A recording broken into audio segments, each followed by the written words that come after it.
Hey guys, I'm Sarah Téibo. I am super duper excited to be joined by my good friend Zahyón. Um, Look, guys, when I had the strong conviction that I had to get Zahyón on my project, I just was like, God, please let him say yes. And I was so glad he said yes. So I'm not going to jump the gun and go into too much detail. You've probably already heard the song Victory on the EP that came out in April on Good Friday, which featured Zahyón, Lou Fellingham, and Tom.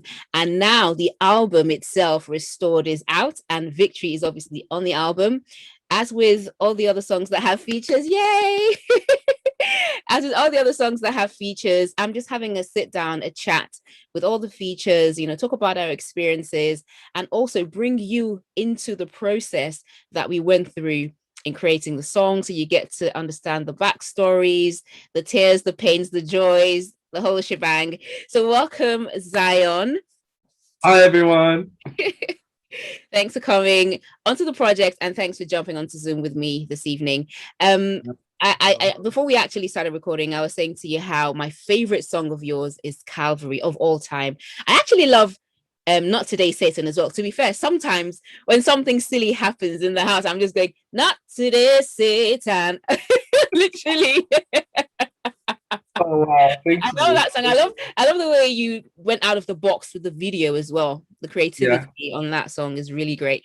But I think Calvary for me, it brings out your worship side, which people Mm, don't get to see a lot of. So mm, that is a really great song that I really, really love. thank And you. and yeah, no, you're welcome. So before I start blowing your trumpet for you, um, a few people probably don't know who you are. They don't know your story, your journey, your music. So I thought it'd be nice for you to just, give a bit of an introduction of yourself and maybe even talk about the song that you feature on the project as well. So, hi everyone. My name is Zahyón.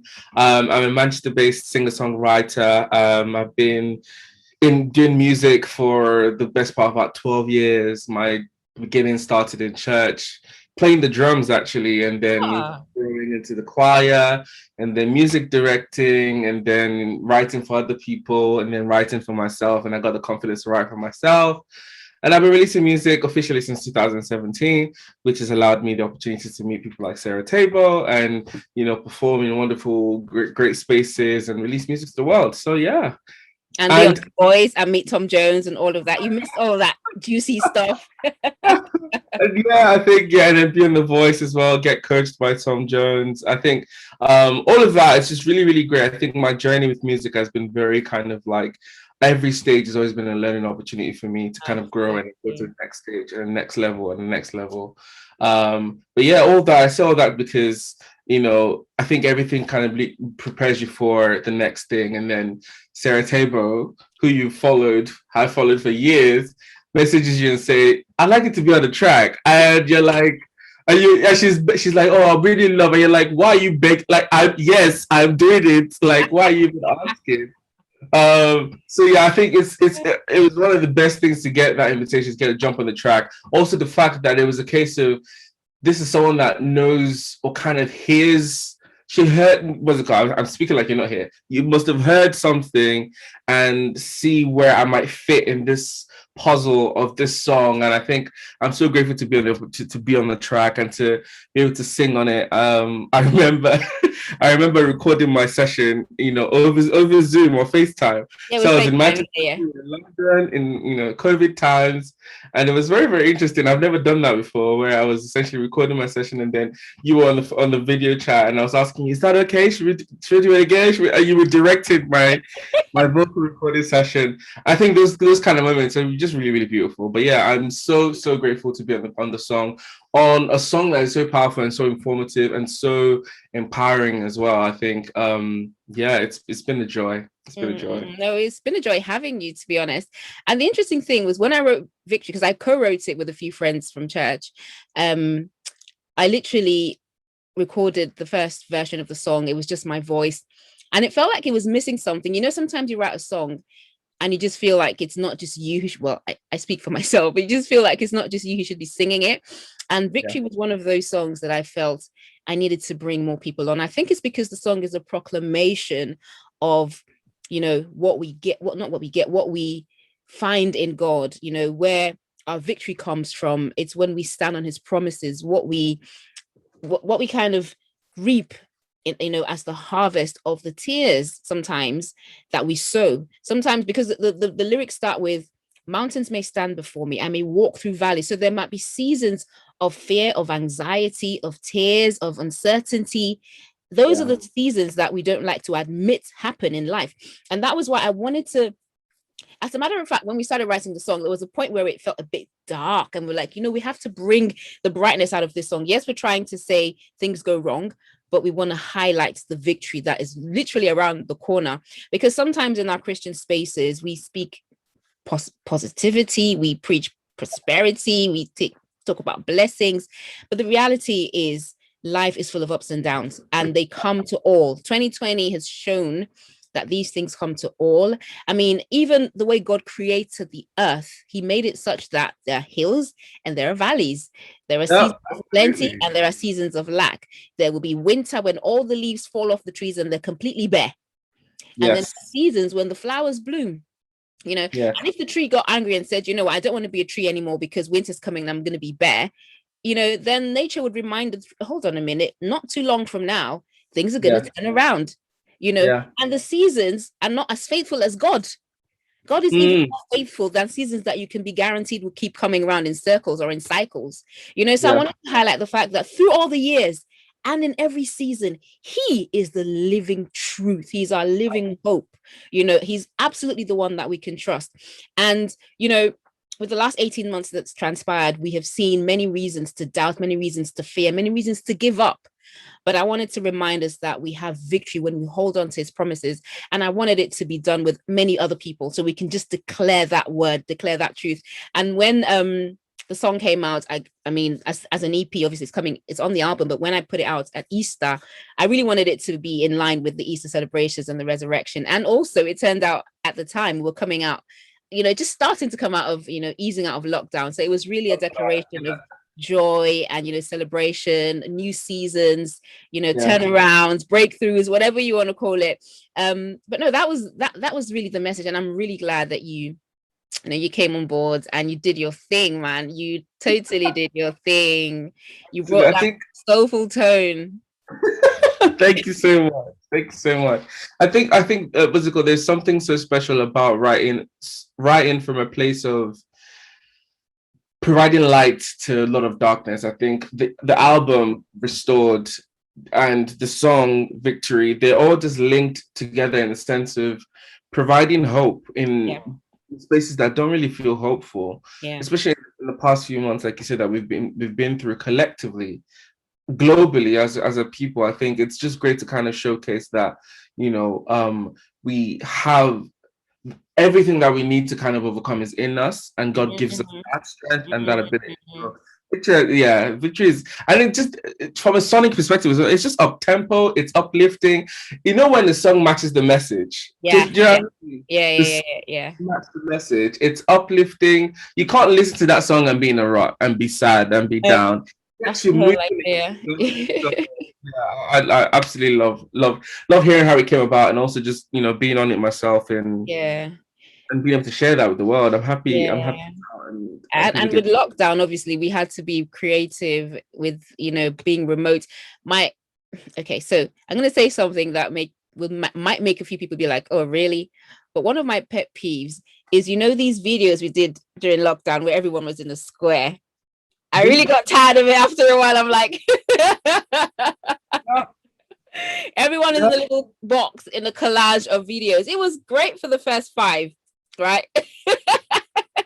And then it went on. It was like, come on, people, I did one earlier last year. I saw it. After a while, we were going to do another, and I just didn't have the motivation. I was like, no. So I was like, okay, fine. So you're in Manchester. Lou is in Brighton. Myself and Tom are in London, and we actually go to the same church. It would have been easy, but then I just didn't want a case where, when it came to the visual, we were going to be in boxes. Yes, we couldn't do it in person because of COVID. But I was like, what can we do? So I came up with this idea of using memojis, which is not novel because other people have done it. But I was just like, well, at least that is something not very common. and it'd be nice to have the bobbing heads, the bright colors in the backgrounds. And I did that myself.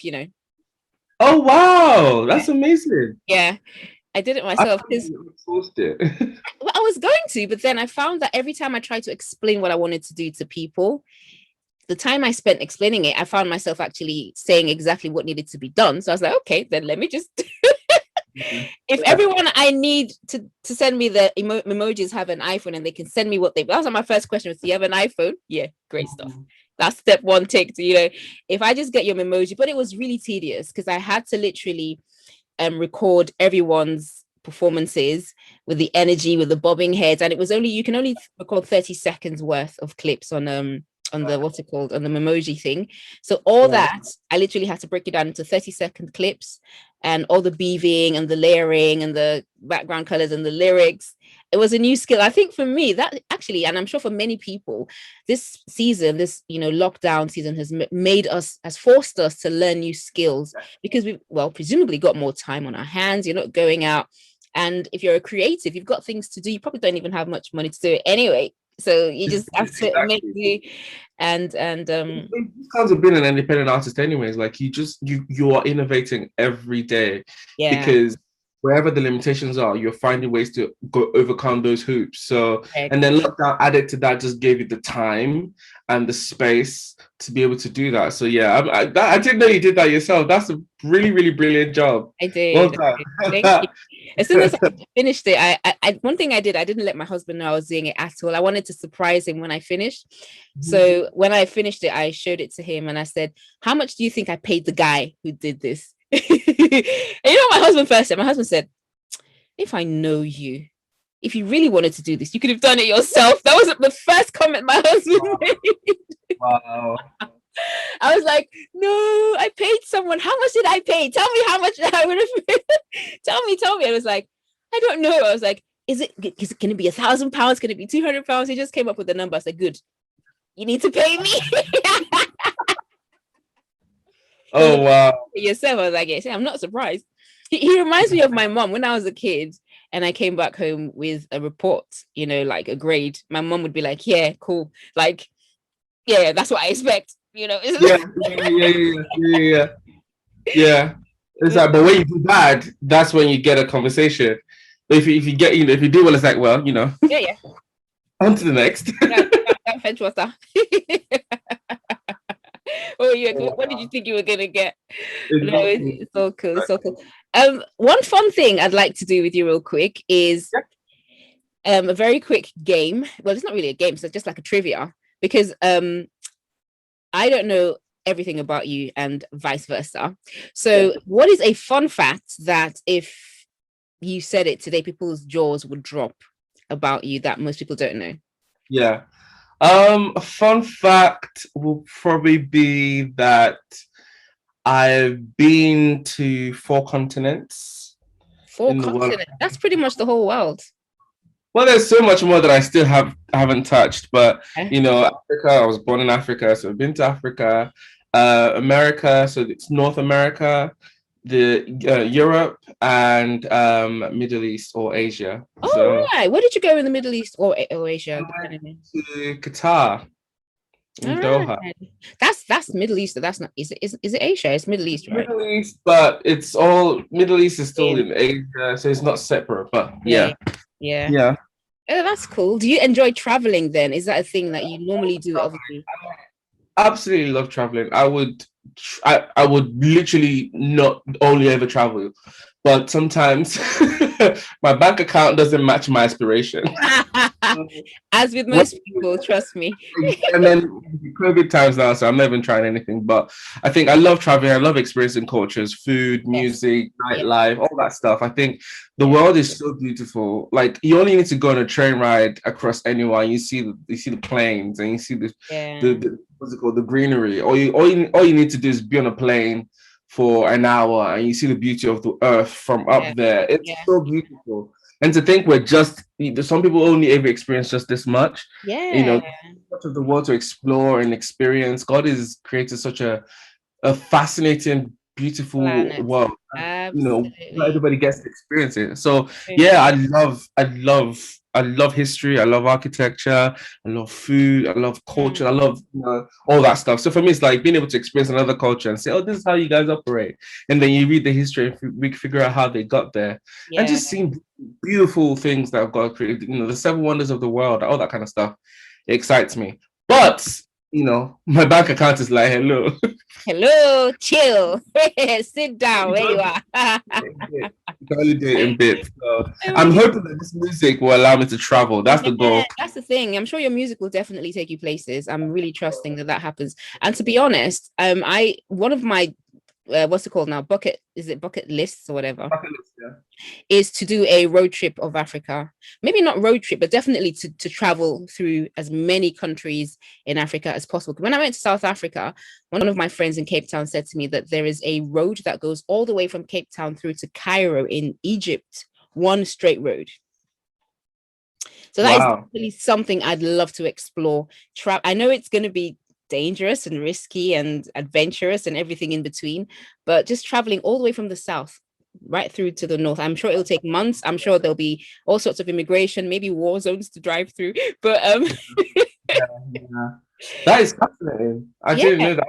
I know the Nile obviously goes across from Egypt all the way down to the south, but wow, that's fascinating. Absolutely. So that's definitely one for the bucket list, something to do maybe when the kids go to uni or something, because right now that's not happening.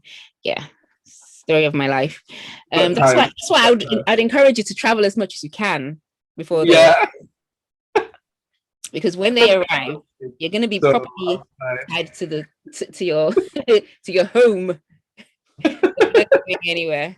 No going anywhere. That's really, I think road trips are really fun. I want to do a road trip across America. I planning to do one across Europe. So kind of instead of a road trip, but kind of like backpacking, basically just jumping on trains, sleeping on trains overnight, exploring a city during the day, sleeping on the train overnight, exploring the city during the day. But time and COVID and all that kind of stuff just said no. So, but I'm sure things are gonna change. Things are gonna turn around at least by next year, even if not this year. Hopefully by next year things should open up properly, and you never know, you might even be doing that and gigging everywhere you go. That's what I mean. Like it'd be so brilliant to do it and perform in spaces that I've never performed before, so that'll be really exciting. COVID just really, I think it's a reset anyways. I was supposed to be in Japan last year, 2020, and then COVID was like, sit down your house. And I'm waiting, but soon enough.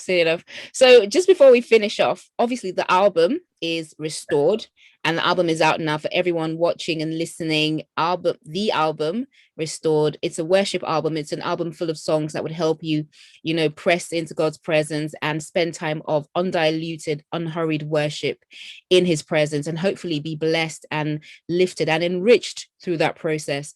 So you can get it on all music platforms, get it now, download, stream, share, all that fun stuff. But I really wanted to find out from you, Zahyón, what Restored means to you or for you. Yes, I think Restored for me very, very simply means replenishing.